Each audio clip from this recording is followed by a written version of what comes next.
विशाल, सीधे बैठो, no nail biting please. Good evening, शुभ सायं and welcome all of you in our next regular class in which we will continue nuclei।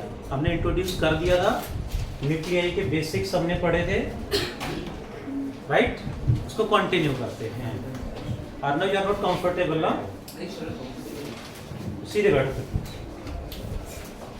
Leave everything except breathing. Sir सीधे बैठो। हाँ, आज तो कहीं से नहीं आ रहा ना? जानना है कहीं? नहीं? Okay great. तो आराम से बैठे, समझने पे ध्यान दें, है ना? बाकी बातें आफ्टर द क्लास। सही है? बहुत बढ़िया। Let us continue chapter number 13, 12th class. Chapter का नाम इज न्यूक्लिया। न्यूक्लियाई में बेसिक्स क्या हमने पढ़ा था, थोड़ा सा रिपीट करके आगे बढ़ेंगे। An atom, a nucleus is represented by X, Z, A। What is Z? Atomic number. What is A? Mass number. Clear है? Number of protons, number of electrons is Z, number of proton plus neutron is A, and A minus Z is number of neutrons। फिर 1 atomic mass unit क्या होता है, 1 AMU क्या होता है, हमने बात की थी। 1 AMU एनर्जी में कन्वर्ट होता है तो कितनी एनर्जी प्रोड्यूस होती है? Energy produced when 1 atomic mass unit mass converts into energy कितनी आएगी? 931.5 mega electron volt. Then we are done about isotopes क्या होते हैं, आइसोबार्स, आइसोटोन्स क्या होते हैं। The next we are done was radius of a nucleus. इस chapter का पहला formula R equals to R0 into A की पावर, इस पे बेस्ड 1 मार्क में न्यूमेरिकल बार बार आ रहा है, 1 मार्क में ही आएगा, बहुत आसान क्वेश्चन आएगा। इसके बाद हमने पढ़ा था density of a nucleus is almost constant 2.2 into 10 की पावर 17 kg पर metre. And the last topic we had done was delta M। What is delta M? Mass defect. Pen तो नहीं किसी के पास? Please put down your pen. Mass defect का formula क्या था ji Dakshesh? Mass of 1 proton into number of protons, सामने ध्यान नहीं कुछ बच्चों का, plus number of neutrons into mass of 1 neutron whole minus mass of nucleus that we had done in the last class। ये मास जब एनर्जी में कन्वर्ट होगा तो कितनी एनर्जी प्रोड्यूस होगी? That is named binding energy, यानी मास डिफेक्ट इनटू क्या आएगा? C²। आंसर किस में होगा? जूल में।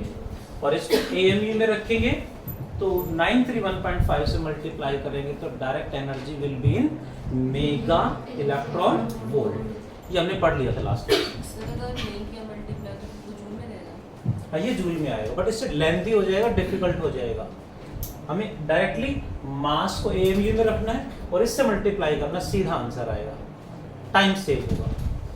बार बार कहता हूँ, फिजिक्स का पेपर डिफिकल्ट नहीं होता, आसान होता है, लेंथी बहुत ज्यादा होता है। वो लेंथी बहुत ज्यादा है, हमें लगता है डिफिकल्ट है, टाइम मैनेज नहीं कर पाते, पेपर नहीं हो पाता पूरा, तो ऑब्वियसली हम क्या बोलेंगे? डिफिकल्ट पेपर है। सो टाइम मैनेजमेंट बहुत जरूरी है। कितना लिखना है उतना ही लिखें, बहुत ज्यादा नहीं लिखना होता, as per requirement to the point लिखना होता है, ठीक है जी। तो वो ध्यान रखना पड़ेगा, हमें जैसे बताया जाता वैसे ही हमें पढ़ना है। ये लास्ट क्लास में हो गया था। आज का टॉपिक स्टार्ट करते हैं। आज का टॉपिक इज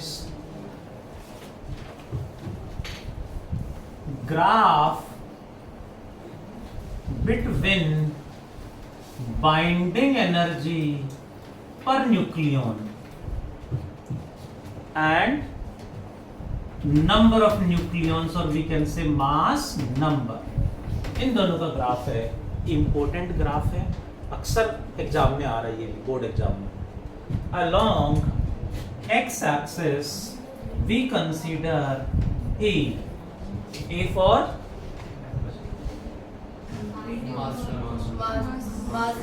पहले तो कुछ और बोल रहे थे, हाँ, मास नंबर है ना।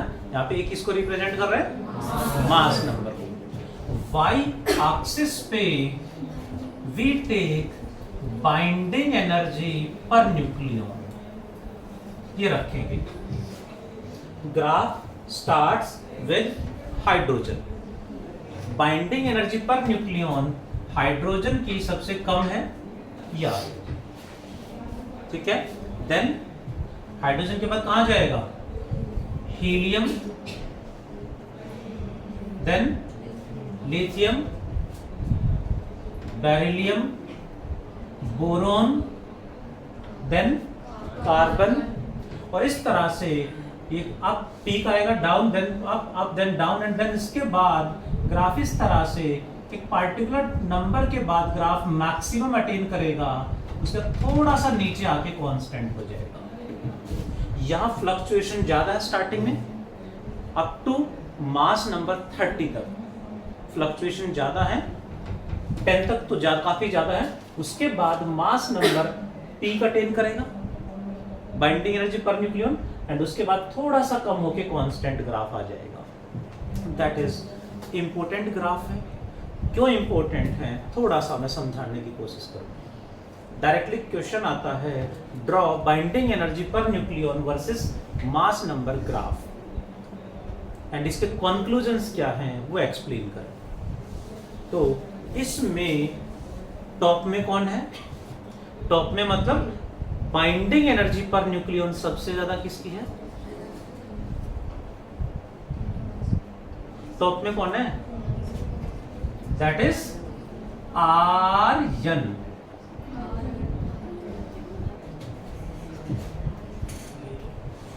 आयरन, अच्छा ठीक है। आर्यन तो कोई एलिमेंट होता नहीं है ना जी। सबसे टॉप में आयरन है, तो रीजन क्या है उसका, उसका रीजन है कि आयरन की बाइंडिंग एनर्जी पर न्यूक्लियन सबसे ज्यादा है। आयरन की बाइंडिंग एनर्जी पर न्यूक्लियन कितनी है, 8.75, अप्रोक्सीमेटली 8.8 मेगा इलेक्ट्रॉन वोल्ट पर न्यूक्लियन। ये ऑल एलिमेंट्स में, ऑल सब्सटेंसेस में सबसे ज्यादा है, यानी most stable element is iron, क्योंकि इसकी बाइंडिंग एनर्जी पर न्यूक्लियन सबसे ज्यादा है। क्वेश्चन आ जाता है एग्जाम में, क्वेश्चन कई बार आ चुका है, दो एलिमेंट देंगे, उनकी बाइंडिंग एनर्जी पर न्यूक्लियन देंगे, which one is more stable. जिसकी बाइंडिंग एनर्जी पर न्यूक्लियन ज्यादा है वो ज्यादा स्टेबल है, बट मोस्ट कहें तो मोस्ट स्टेबल कौन है, Fe, इसकी बाइंडिंग एनर्जी पर न्यूक्लियन सबसे ज्यादा है, ध्यान रहेगा। नेक्स्ट, इस ग्राफ से क्या कंक्लूजन मिलते हैं हमें।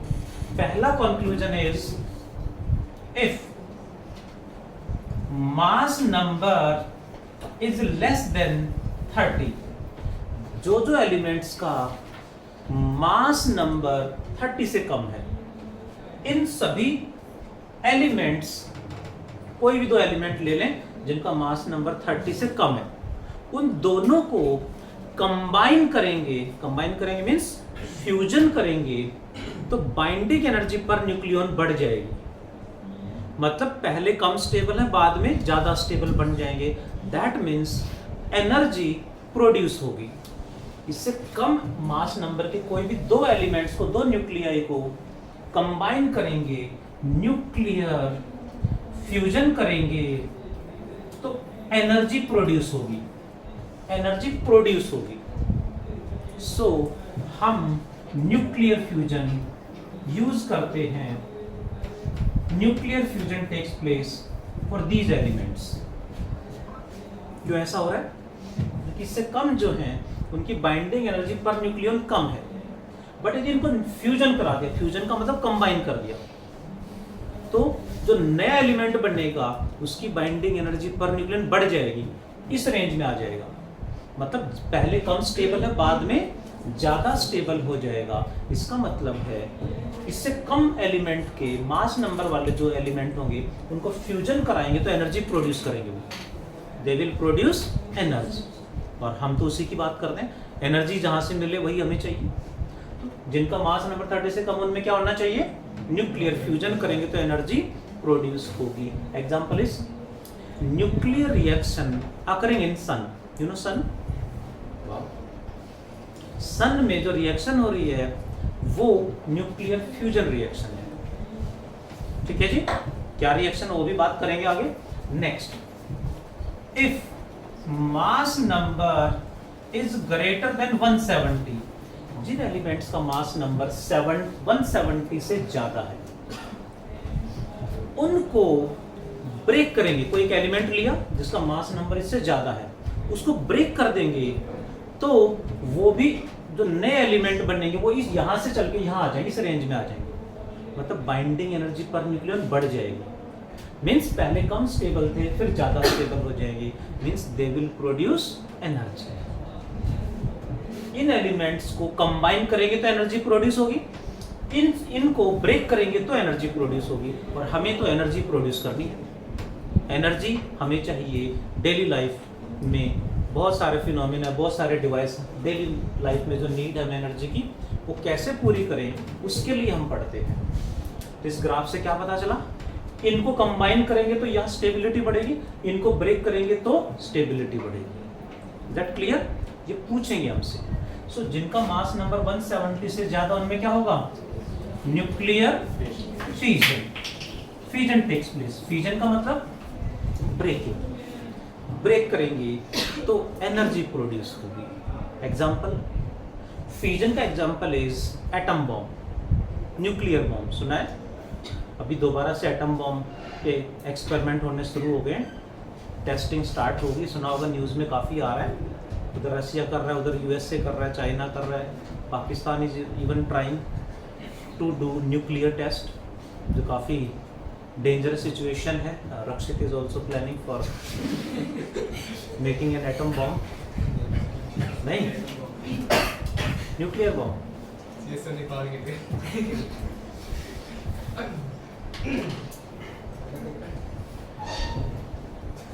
तो यहां से क्वेश्चन इतना ही आएगा। ड्रॉ द ग्राफ, हमें ग्राफ प्लॉट करना है, and write any two conclusions from the graph. इस ग्राफ से क्या कंक्लूजन मिलते हैं? इस ग्राफ से कंक्लूजन क्या मिल रहे हैं? जिनका मास नंबर 30 से कम है उनको कंबाइन करेंगे तो एनर्जी प्रोड्यूस होगी। क्लियर? फ्यूजन करेंगे तो। और जिनका मास नंबर 170 से ज्यादा है उनको ब्रेक करेंगे तो एनर्जी प्रोड्यूस होगी। ये हमें लिखना पड़ेगा। यहाँ इसमें इस कंडीशन में एनर्जी प्रोड्यूस होगी। Are you listening? इस रेंज के एलिमेंट्स को आप ब्रेक करोगे तो एनर्जी प्रोड्यूस होगी, एनर्जी देनी पड़ेगी। तो हमें करना नहीं है, हमें तो एनर्जी प्रोड्यूस करनी है। इस रेंज में कंबाइन करेंगे तो भी एनर्जी चाहिए, प्रोड्यूस नहीं होगी। प्रोड्यूस कब होगी? इस रेंज में जब ब्रेक करेंगे, और इस रेंज में जब कंबाइन करेंगे। कंबाइन यानी fusion, fusion, fusion, and this is fusion यानी ब्रेकिंग। तो ये लिखने पड़ेंगे हमें ये एग्जांपल्स। नेक्स्ट पे चलते हैं। Next is strong nuclear forces. Strong nuclear forces. इस बाइंडिंग एनर्जी ने यूनिवर्स के स्ट्रॉन्गेस्ट फोर्सेस प्रोड्यूस कर दिए। कितने स्ट्रॉन्ग फोर्सेस प्रोड्यूस कर दिए जी? हमारे जो थिंकिंग है उससे भी बहुत ज्यादा। लास्ट क्लास में काफी डिटेल में एक्सप्लेन करा था। न्यूक्लियस की डेंसिटी कितनी आ रही है? 10 raised to the power 70। What is density of water? 10 की पावर 3 यानी 1000। गोल्ड की डेंसिटी 10 की पावर 4, और सॉलिड पे जाएं तो 10 की पावर 5, 10 की पावर 6। कितनी बड़ी से बड़ी टेक्नोलॉजी लगा लें, 10 की पावर 7 से ज्यादा डेंसिटी हमारे अकॉर्डिंग पॉसिबल नहीं है।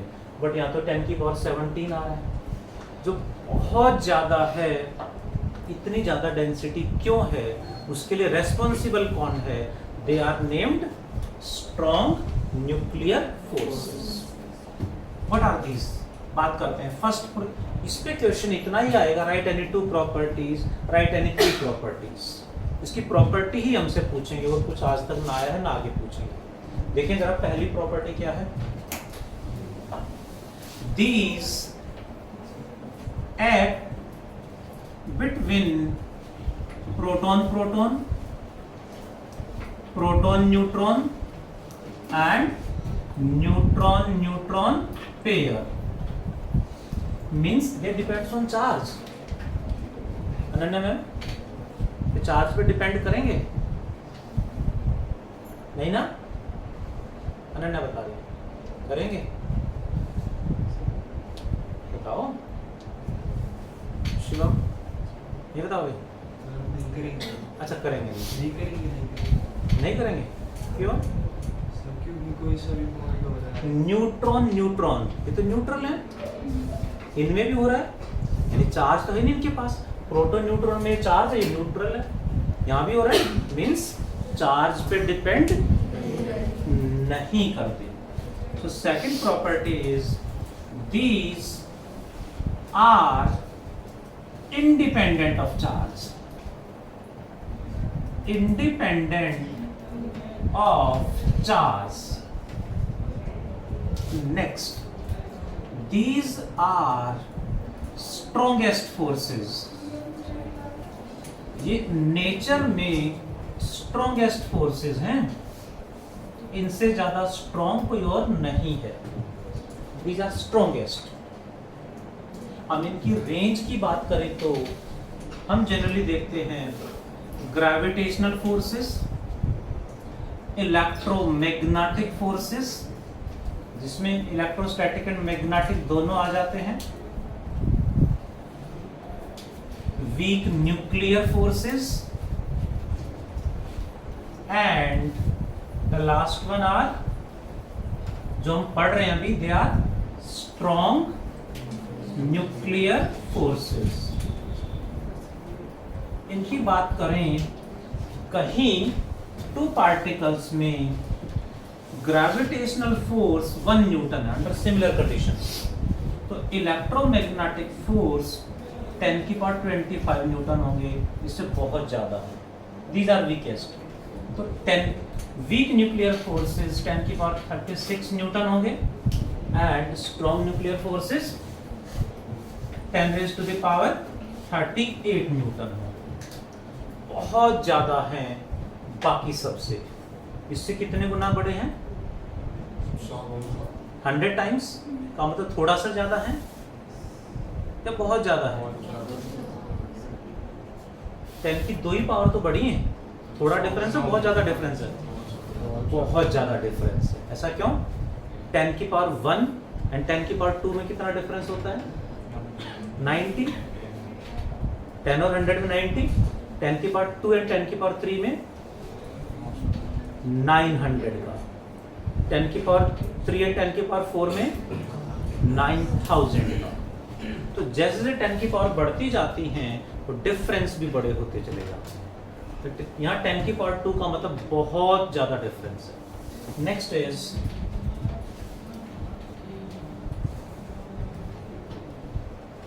these are very short range forces, very short range forces. These are means they act up to NCERT में लिखा हुआ है फ्यू फर्मी, और अदर बुक्स में कुछ जगह लिखा हुआ है 2 to 3 फर्मी। फर्मी मीन्स 10 की पावर -15 मीटर, पक्का? अब यू कैन इमेजिन 1 फर्मी, ये मैंने डॉट लगा दिया, hope the dot is visible. इस डॉट से बिलियन टाइम स्मॉलर होगा 1 फर्मी, बिलियन टाइम स्मॉलर होगा, यानी कितना छोटा होगा, कितना सुपर माइक्रोस्कोपिक वर्ल्ड है वो, जहां ये फोर्सेस एक्ट करते हैं, इससे भी billion time smaller. So very very small world that is, जहां ये एक्ट करते हैं, बहुत कम डिस्टेंस पे एक्ट करते हैं, सुपर माइक्रोस्कोपिक है। नेक्स्ट इज, इनका ग्राफ भी है, एनसीईआरटी में दिया हुआ है, जो हमें पता होना चाहिए, कई बार एग्जाम्स में पूछ लेते हैं। Along x axis we take small r, along y axis we consider force, strong nuclear force। तो इसका ग्राफ आएगा जब डिस्टेंस 3 फर्मी से ज्यादा है, तो फोर्स अट्रैक्टिव होगा and approaches to 0, very very small. Attractive force किधर होता है, पॉजिटिव या नेगेटिव? अट्रैक्टिव फोर्स मतलब negative force, repulsive means positive. So attractive force होगा, यानी ग्राफ नीचे आएगा, इधर होगा। जब डिस्टेंस 2 to 3 फर्मी से ज्यादा है तो फोर्स 0 का अप्रोच कर रहा है, मींस ग्राफ कुछ ऐसे आएगा, 0 का अप्रोच कर रहा है। डिस्टेंस इससे कम करेंगे तो अट्रैक्टिव फोर्स बढ़ेगा इस तरह से, at a certain distance attractive force becomes maximum. और ज्यादा पास आएंगे तो अट्रैक्टिव फोर्स कम होगा, एक सर्टेन पॉइंट पे फोर्स 0 हो जाएगा, उसे बोलेंगे इक्विलिब्रियम डिस्टेंस, आर नॉट से रिप्रेजेंट कर देते हैं। उससे फर्दर यदि डिस्टेंस और कम करते हैं तो force becomes suddenly strongly repulsive. Positive हो गया मतलब रिपल्सिव फोर्स आ गया। जनरली नेचुरली नेचर में जो फोर्स एग्जिस्ट करते हैं इस रेंज में एग्जिस्ट करते हैं नेचुरली, बट यूनिवर्स जब कभी बना होगा तो ऐसे सरकमस्टांसेस हुए होंगे जिससे इतना ज़्यादा फोर्स मिला उनको, और डेंसिटी कितनी हो गई, 10 की पावर 17 kg पर मीटर, तो बहुत ज़्यादा डेंसिटी। ये इंपॉर्टेंट है, क्वेश्चन अक्सर एग्जाम्स में पूछ लेते हैं। Properties of strong nuclear forces.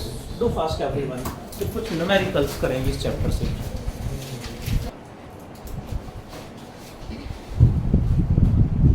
देखिए जरा, यहाँ से फर्दर क्वेश्चन न्यूमेरिकल आया तो फ्यूजन या फिजन पे आएगा, जो हमारा रिमेनिंग पार्ट है चैप्टर का। ये चैप्टर कंप्लीट हो गया है। न्यूमेरिकल कैसे आएगा वो डिस्कस करते हैं।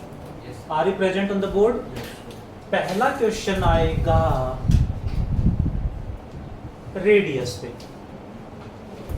दूसरा डेंसिटी पूछ सकते हैं हमसे, कैसे आई, कैलकुलेट मैंने कराई थी लास्ट क्लास में। Next mass defect and binding energy, और इसका graph.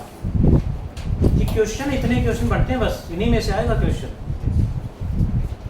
Properties of strong nuclear forces, these are the questions.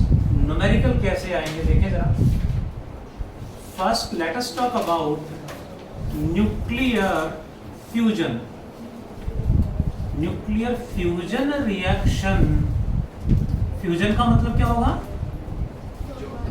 To combine. To combine, when two और more nuclei combine together, but उनका मास नंबर क्या होना चाहिए, 30 से कम होना चाहिए। When they combine, large amount of energy is produced. Example is nuclear reaction occurring in sun. क्या reaction हो रही सन में, 1H2 plus 1H2 equals to 2He4 plus Q value. Q value का मतलब है जो एनर्जी प्रोड्यूस होगी इस रिएक्शन में, बहुत ज्यादा एनर्जी प्रोड्यूस होगी, बहुत ज्यादा एनर्जी रिलीज होगी। This is the source of energy in sun. Sun में इसी रिएक्शन की वजह से इतनी ज्यादा एनर्जी प्रोड्यूस हो रही है कि इतना दूर अर्थ पे भी कितनी ज्यादा एनर्जी अर्थ को मिल रही है सन से, पूरे यूनिवर्स में कितनी एनर्जी मिल रही होगी। ठीक है, अब इसमें क्यू वैल्यू पूछ लेंगे हमसे, फाइंड द क्यू वैल्यू। कैसे निकालोगे?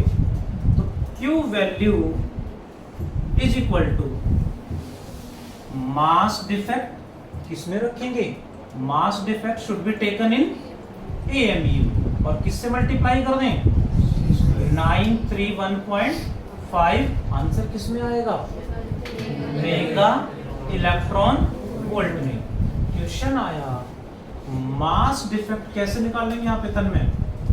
इस रिएक्शन में मास डिफेक्ट कैसे निकालोगे? इनका मास ज्यादा है, यहां का मास, ये क्या है, प्रोडक्ट्स या रिएक्टेंट्स? रिएक्टेंट्स का मास न्यूक्लियर रिएक्शन में, फ्यूजन में, जिनका मास नंबर 30 से कम है, इनका मास ज्यादा होगा, प्रोडक्ट्स का मास कम होगा। जितना कम हो गया दैट कन्वर्ट्स इनटू एनर्जी। ये एनर्जी हीट की फॉर्म में प्रोड्यूस हो सकती है, रेडिएशन की फॉर्म में हो सकती है, काइनेटिक एनर्जी की फॉर्म में भी हो सकती है। हमें क्यू वैल्यू निकालनी है। कैसे निकालें? अब इसमें क्वेश्चन आया मास डिफेक्ट कैसे निकालोगे? Mass of reactants minus mass of products. ये मास हमें गिवन मिलेंगे।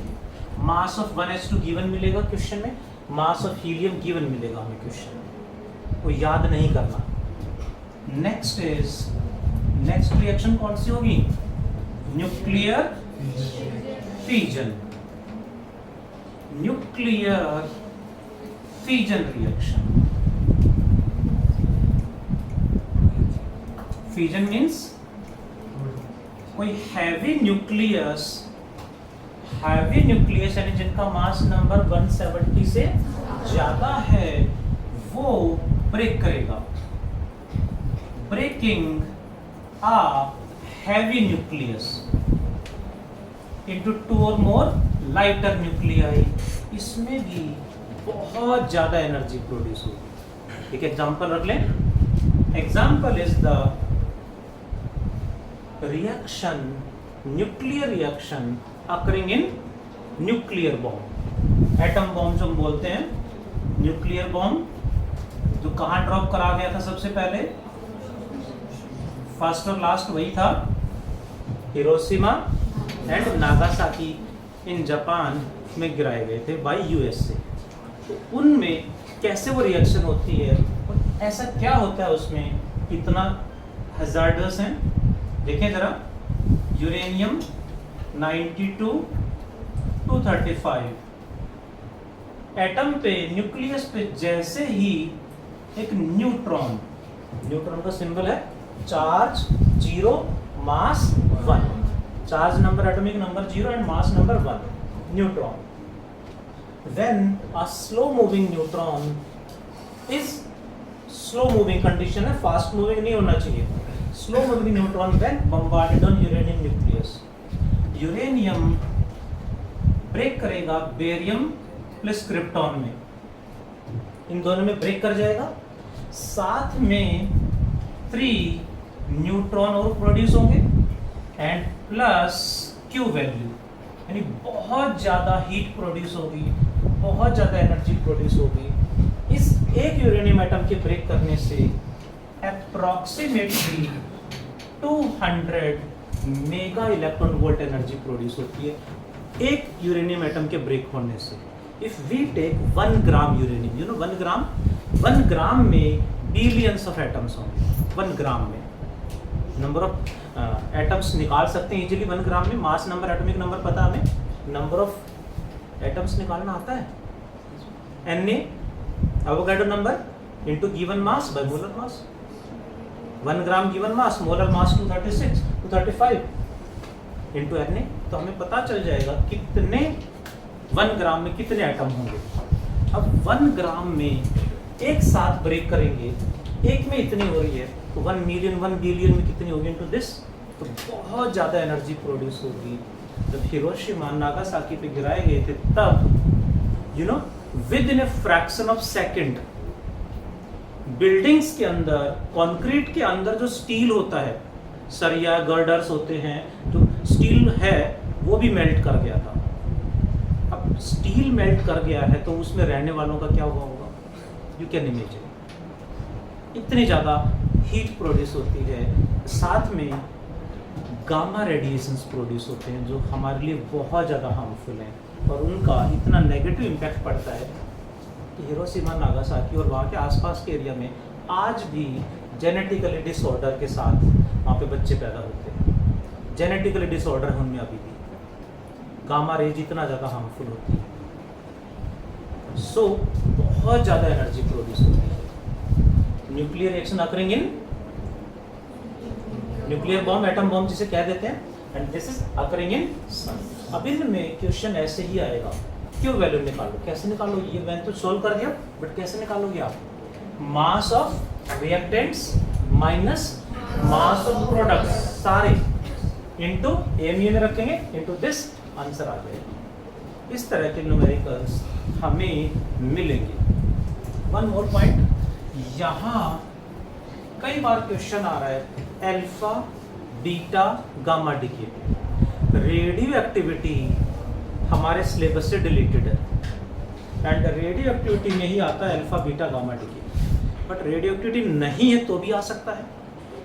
अल्फा बीटा गामा डिके का सिंपल सा मीनिंग है, जिस रिएक्शन में अल्फा पार्टिकल एमिट हो रहा होगा, जैसे इसमें क्या बने, बेरियम क्रिप्टॉन एंड न्यूट्रॉन, ऐसे ही किसी रिएक्शन में अल्फा पार्टिकल यदि प्रोड्यूस हो रहा है, अल्फा पार्टिकल एमिट हो रहा है, उसे अल्फा डिके कह देंगे। यानी न्यूक्लियर रिएक्शन ही है, आपको पता होना चाहिए अल्फा पार्टिकल किसको कहते हैं। Do you know what is alpha particle? Helium nucleus, कई बार पढ़ लिया अब तो, अल्फा स्कैटरिंग एक्सपेरिमेंट वही था। What is beta particle, what is gamma, तो ये इनके बारे में आइडिया होना चाहिए। रेडियो एक्टिविटी हमसे नहीं पूछेंगे, बट इनके बारे में पता होना चाहिए। अल्फा डिके का मतलब क्या है, कोई भी रिएक्शन हो, कोई भी हो सकती है, बस उसमें अल्फा पार्टिकल एमिट होना चाहिए। अल्फा पार्टिकल इज एमिटेड, सो यहाँ रेडियो एक्टिविटी की नीड नहीं हमें पढ़ने की। दैट इज, क्या होता है अल्फा पार्टिकल, हीलियम न्यूक्लियस यानी 2He4 न्यूक्लियस, हीलियम न्यूक्लियस को ही हम बोलते हैं alpha particle. What is beta decay, beta decay क्या होता है, एनीबॉडी नोस, जिसमें बीटा पार्टिकल एमिट होगा। What is beta particle,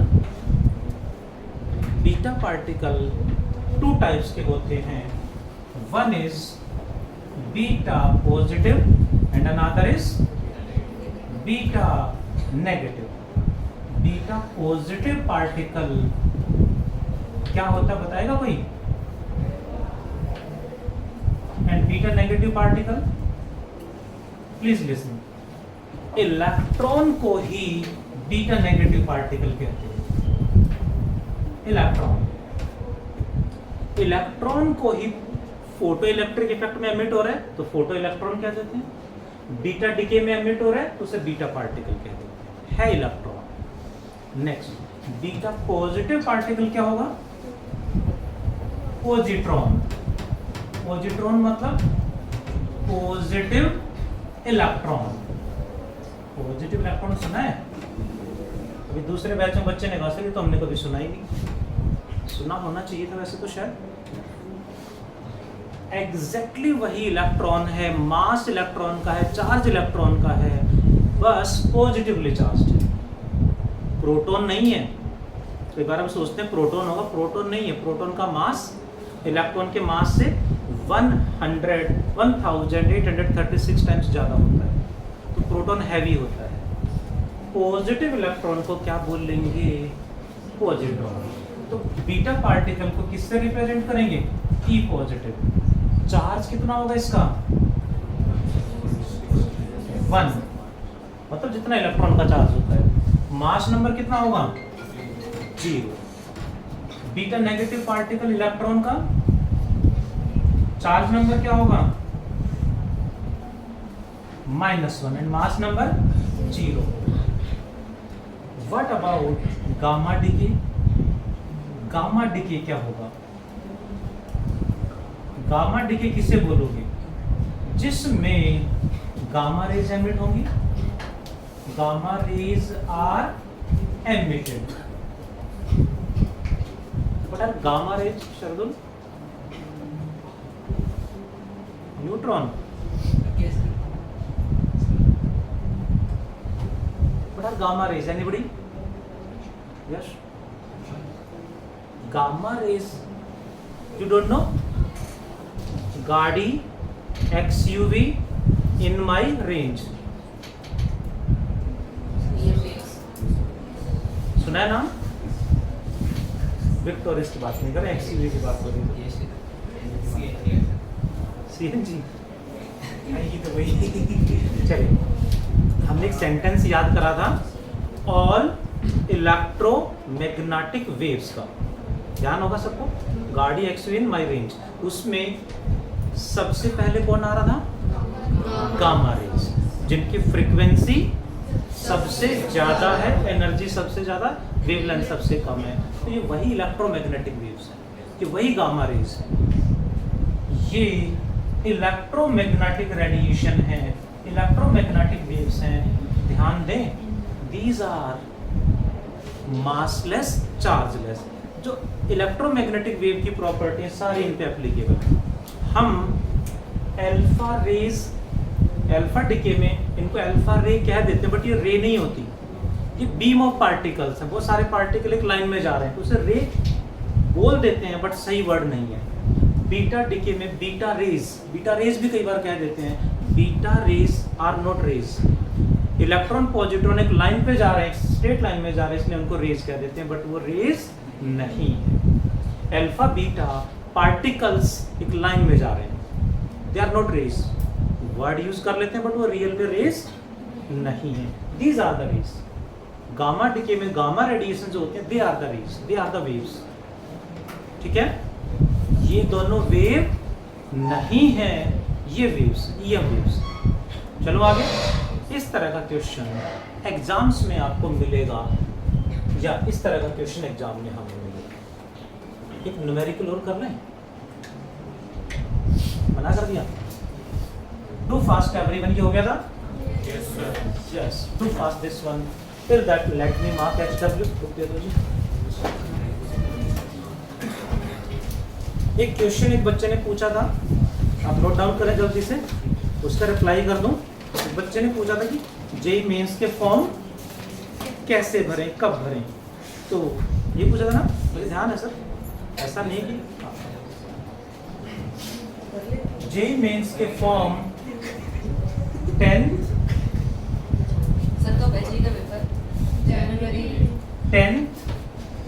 November and 15 नवंबर के बीच में भरना है। रिक्वेस्ट है उससे पहले भरना स्टार्ट कर दो। फाइनल सबमिट नहीं कराना, फाइनल सबमिट 10 से 15 नवंबर के बीच में करना है।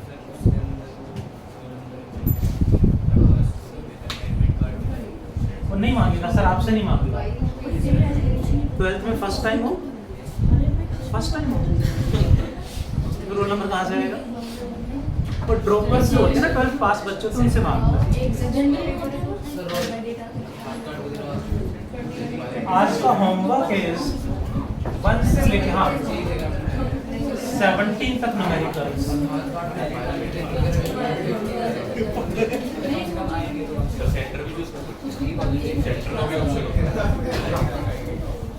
Should I pack up?